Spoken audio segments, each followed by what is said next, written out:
আমার নাম রায়হান। আমার বাড়ি খুলনা। আমার জন্মগ্রহণ হয় 2003 সালে অক্টোবর মাসে। খুবই সাধারণ একটা ছেলে, পরিবারের ছোট ছেলে। আমার না অনেক বড় একটা স্বপ্ন দেখার ইচ্ছা আছে, যে স্বপ্ন আমার জন্য ভালো হবে, যে স্বপ্নতে আমার পরিবার হাসি খুশি থাকবে,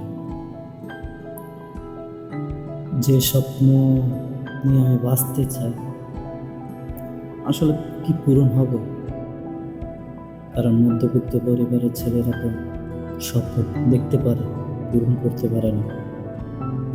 কারণ আমি অনেকবার হেরে গিয়েছি, তারপরে উঠে দাঁড়াইছি। একটা পর্যায়ে নিজেকে আর খুঁজে বেড়াইতেছি, পাচ্ছি না কোথাও। কারণ আমি মধ্যবিত্ত ছেলে, পরিবারের ভালোবাসা, চাপ, তাদের দায়িত্ব, কর্তব্য আমাদের মাথায় থাকে। যে কর্তব্যটা কি আসলে আমি পূরণ করতে পারবো?